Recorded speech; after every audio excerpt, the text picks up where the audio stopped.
Kibadde kitya?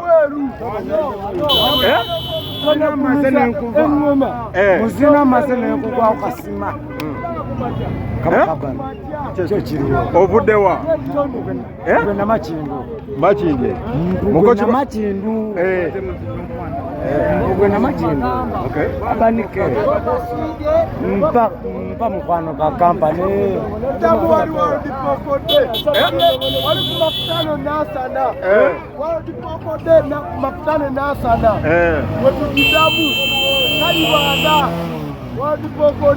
Endongo giwulidde naye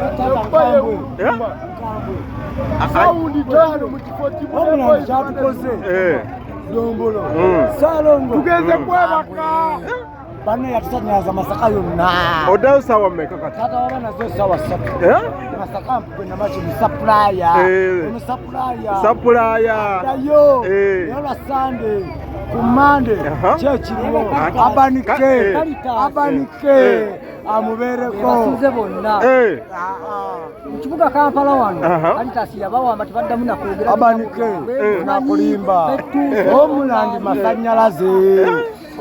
masanyalaze oli omusala tomugerageranya sapulaya endongo kati gwe sobola kugerageranya ku muntu mulayo nanga omulandi masanyalaze mwana gwa abanike oli masanyalaze Filipezi osabula gwe bana obera ku Sentinel mwana gwa katonya ku eddoboozi onzita onzisolira ebigambo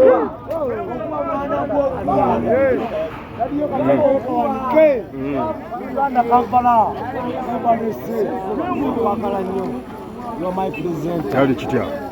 Abanike sawa munana mbeerako ku pulogulaamu yo sapulaya yakumpeera eddoboozi sapulaya omutumira ne Ronald K musayi gwa Tosadi kugenda Makindu atwadde giraba Kamasu enteekateeka ebadde etya? bantu nabakowodde abantu nyumba ku nyumba nti nze kabaka wa drive Uganda bampite musika masuwikidi migade kula kimini ya Tawudi omusajja wa Kapento bantu nabayise nyumba ku nyumba nimiro ku nimiro tale ku tale okisegeera kakati semiti tujimazo jabuluza abanike era abantu bagambe nti ensonga enteekateeka ziwedde era nti weewa amina abanike ono omusajja omulala ye Kamasu Pulo masho yenze Kamasu mulivyo bwekiri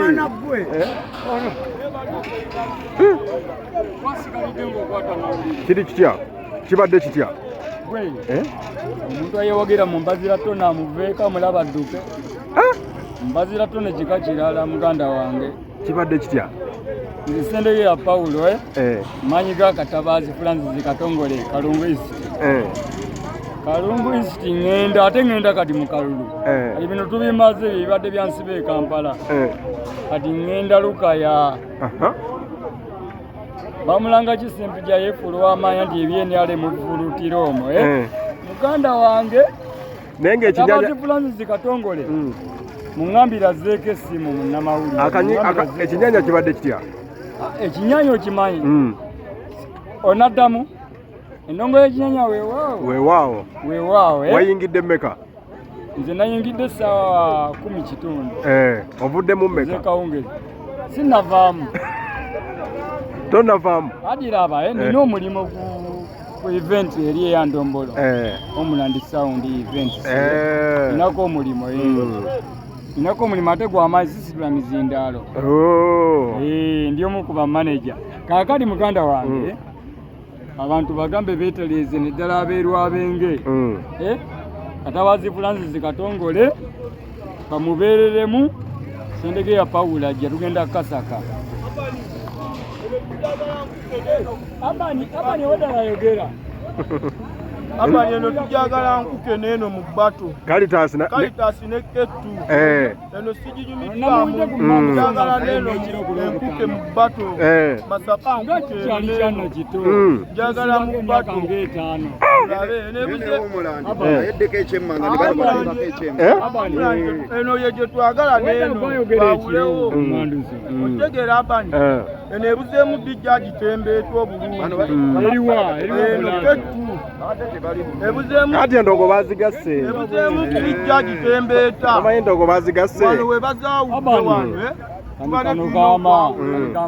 Kano ngambira omwana we kampazira ttone nina ennamba enja mukubirako nkaneko eyo emakindye kubanze ndi musajja mugezigezi ebyange mbikola sayireninakedde wano natuusewo saa 8 lifulekita wazimpizija obujimba ine ngenda kukwata sente zange ine ngule sali za mbazira ttone ngule ebikozesebwa mulage nimbazira ttone nze ndi musaayi gwe nzolaba nze wemba mpagira omuntu mba muwage nze ndi musajja weni yope kale Masaka ovuddewa Masaka mukidda wennyini basajja abo bonna babeedi bakazeeyi baanira balajabu mukidda ati njolekedde kale eno tujagala nkuke kasima kibe kisima kale